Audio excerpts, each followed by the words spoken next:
A grim figure with eyes that reflect neither light nor fear. A weapon designed for slaughtering cattle becomes an instrument of judgment in his hands. A name that has become synonymous with an implacable, almost supernatural threat. Anton Chigurh. For decades, we have tried to understand who he is. We've called him the embodiment of fate, a biblical reaper, death itself clad in denim and cowboy boots. We've built an aura of mystique around him, turning a man into metaphysical horror. But what if we've been looking in the wrong place all this time? What if the most terrifying monster in cinema history is not a spawn of hell, but a product of our world? What if the key to this bloody mystery lies not in mystical treatises, but in forgotten reports of criminal psychology? What if we missed the clues that were on the surface all along? Clues that lead us into the past, to a place so horrific it could only create a monster. We are about to strip Anton Chigurh of his mystical aura and prove that his story is not a parable about fate, but a tragedy about a boy who survived hell and returned to make the whole world share his nightmare. Hello, and welcome to Second Take. Today, we're not just analyzing a film, we're conducting an investigation. Our case file: the identity of Anton Chigurh, and our theory will change everything you thought you knew about this character. First, let's dismantle the legend. All the elegant theories about Chigurh being some higher power are shattered by three irrefutable facts. The first, and most crucial, is the ending. Picture fate, destiny, death itself. Now picture that almighty force getting into a mundane car accident, hit by a regular driver who ran a red light. In that moment, amid the screeching metal and shattering glass, the myth of the superhuman Chigurh suffers its first, deepest crack. We see not a faceless element of nature, but a man with a broken arm, forced to buy the silence of a teenage witness with a $100 bill to escape the police. The implacable hand of fate is haggling like a petty criminal. It's a brutal, mundane, and humiliating moment for the myth. Fate doesn't get into car accidents. People do. The second fact is the literary source material. In Cormac McCarthy's novel, the basis for the film, Chigurh is far more human in his expressions. The book explicitly suggests that he can experience something akin to sadistic pleasure from violence, which is a profoundly human, albeit psychopathic, trait. The Coen Brothers film made him more detached and mechanical, but the author's original concept was about a monstrous man, not a spirit of vengeance. And finally, the third nail in the coffin of the mystical theory is the scene with the hitman, Carson Wells, brilliantly played by Woody Harrelson. Chigurh doesn't just kill him like a dispassionate machine would. He engages him in a cruel intellectual game. He savors slowly and painfully, dismantling Wells's self-confidence, his faith in his own professionalism, and the rules of his world. If the rule you followed brought you to this, of what use was the rule? This is not the line of a killing machine. It belongs to a man with a twisted but coherent philosophy, a man who takes pleasure in proving his superiority. This is not the act of fate. It is the act of will, intellect, and emotion. The myth is shattered. We are not facing a specter, but a man of flesh and blood. And that means we can build a profile. Let's put on our forensic gloves and examine the two most obvious clues the creators left for us. The first is his appearance, specifically his haircut. It's strange, archaic, almost boyish, and completely out of place in the 1980s Texas. This isn't just an eccentric detail. It's a visual symbol screaming of a psychological fixation. This haircut might have been normal in some isolated community or in the distant past. The fact that a grown man continues to wear it suggests his personal development was fractured and frozen at a very early traumatic age. It's an artifact, frozen in time, a reminder of who he was before he became a monster. his personality stopped developing. Stuck in the moment, a little boy faced an unbearable horror. The second clue, even more telling, is his weapon, a captive bolt pistol used for slaughtering cattle. This is not merely an effective and silent tool for murder, it's a philosophical statement. By choosing it, Chigurh broadcasts his view of the world and the people in it. To him, there is no difference between a human being and an animal on its way to the slaughterhouse. Everyone is just livestock, faceless carcasses to be processed. This weapon speaks of a deep, ingrained contempt for humanity, a complete devaluation of human life. It turns the act of murder from a tragedy into a routine procedure. But where could such an all-consuming hatred come from? A hatred that makes you see everyone you meet as an animal in a slaughterhouse? There can be only one answer, from a place where he himself was treated like cattle. Our channel is still very young, and your support is the only thing that allows us to continue searching for hidden meanings in beloved films. So if you enjoyed this analysis, please like and subscribe. Now we come to the heart of our theory, a reconstruction of a past we were never shown. Forget a mystical origin. Imagine Anton Chigurh's childhood. It's not a cozy suburb or a city apartment. It's a remote, isolated farm, a place where the only law is the will of his father, a cruel, omnipotent, and unpredictable tyrant. In this family, there are several children, all of them his powerless slaves, his property. The father, perhaps a religious fanatic obsessed with original sin, or simply a sadist who enjoys power, mutilates them daily, both physically and psychologically. Part of their so-called upbringing involves being forced to do the dirtiest work, slaughtering the livestock. From a young age, they witness death, become accustomed to it, and the line between life and death blurs in their minds. Think this is a fabrication?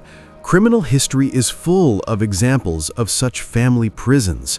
Recall the Turpin family case in California, where children were held captive for decades, chained to their beds, or the nightmarish story of Josef Fritzl in Austria.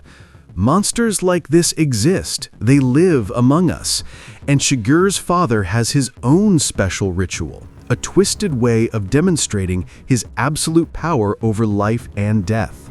Every day, when choosing which child to punish, he isn't guided by logic or justice. He flips a coin. Heads, you are free today. Tails, hell awaits.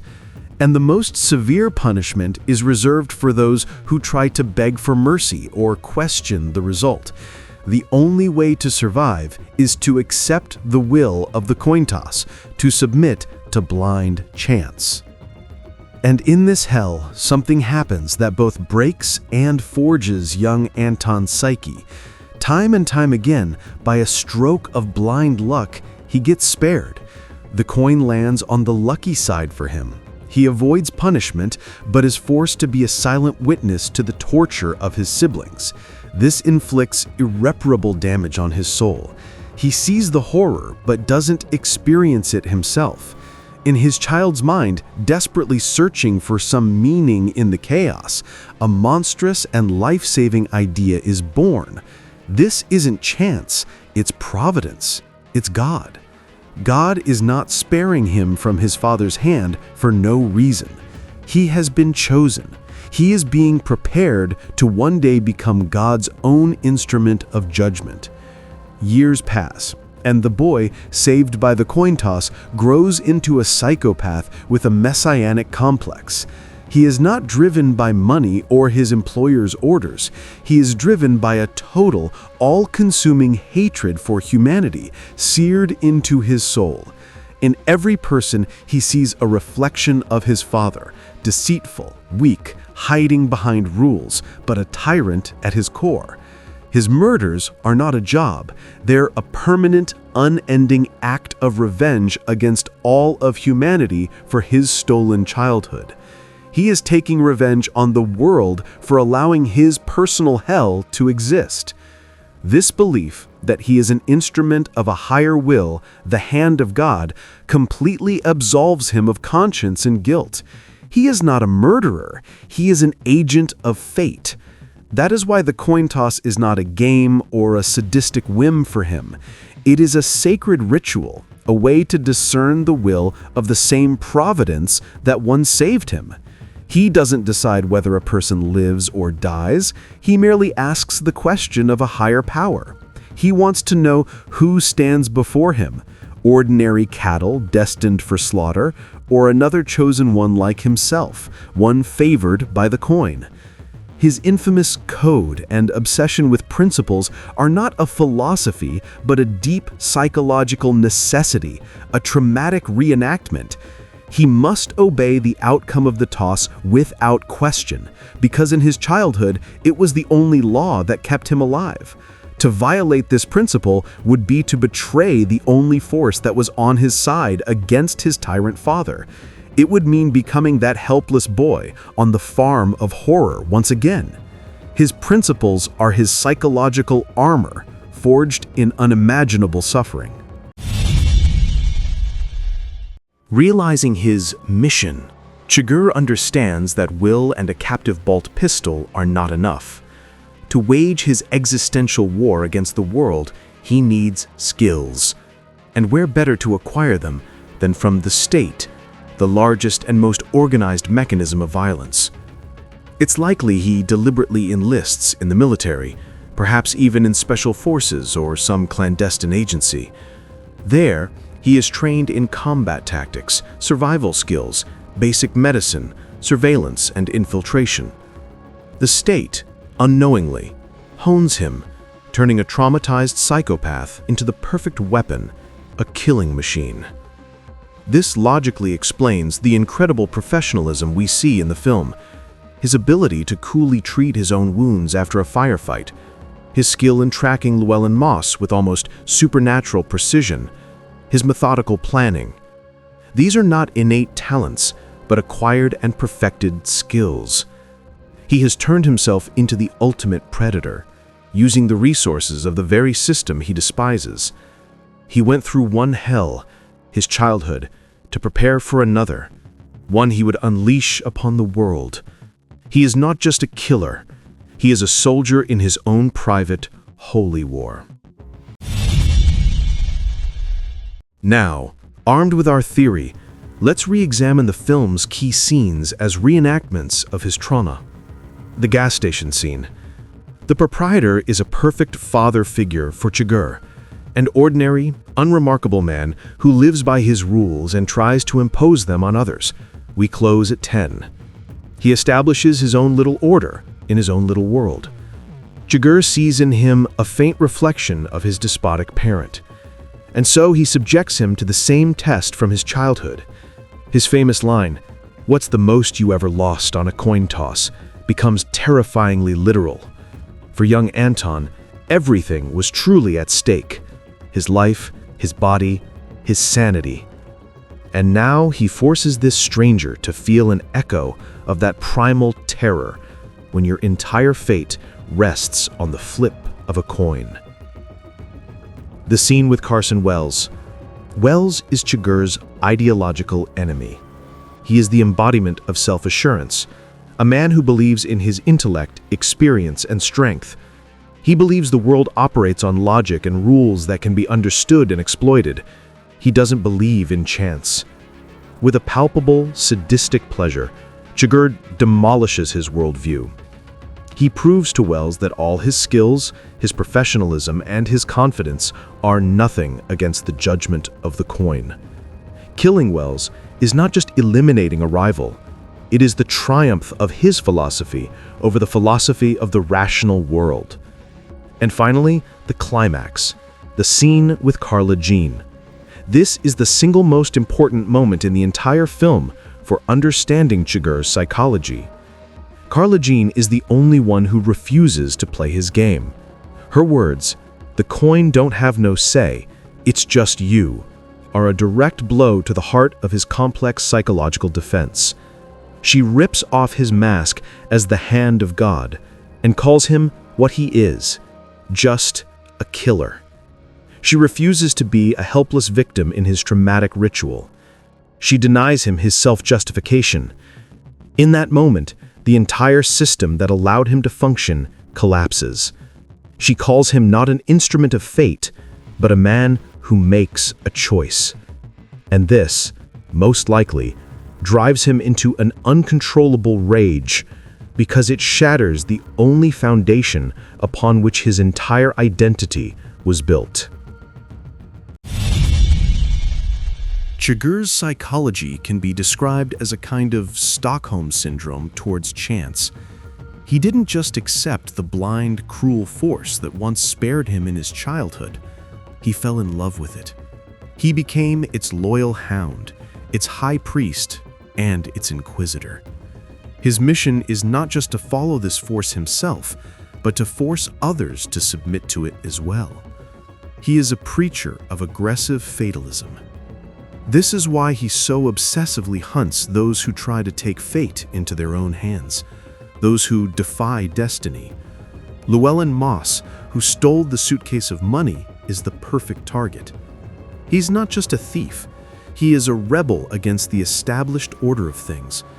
He is a man who saw a chance opportunity and decided he could change his own life, rewrite his own destiny. To Chigurh, this is the gravest sin. It is an act of hubris that must be punished. He must prove to Moss, and in reality to himself, that man decides nothing, that all his efforts, his escape, his cunning are just vanity in the face of the inevitable. And here another crucial detail emerges: the money. Why does the stolen drug money trigger this entire story? Perhaps his tyrant father was not only a sadist, but also a religious fanatic who taught his children that money, especially dirty money, was the root of all evil. This would explain why Chigurh so methodically and mercilessly cleanses the world of those who have touched it. He isn't just recovering the money, he is performing a ritualistic purification, destroying the carriers of the infection. He isn't hunting for the money, he is hunting the sin of defying fate, for which those bloody dollars have become the symbol. When we assemble all the evidence, a completely different picture emerges. Anton Chigurh is not a mystical force, not a symbol or an allegory. He is the tragic and monstrous product of ultimate human cruelty. A psychopath whose personality was shattered and reassembled in the crucible of unbearable childhood suffering. The film deliberately hides his past from us because the true horror is not where he came from, but the fact that he is here, among us, and that he could have been created by people. His story is not just a thriller about a chase. It is a dark reminder that the most terrifying monsters don't come from hell or other worlds. They grow up next door, on a God-forsaken farm, nurtured and molded by the hands of other people. And that is what makes No Country for Old Men not just a film, but a profound and terrifying parable about the nature of the evil that we as humans create ourselves. Thank you for watching this investigation to the end. We'd love to hear your thoughts in the comments. Do you agree with our theory, or do you have your own version of who Anton Chigurh really is? See you in the next video.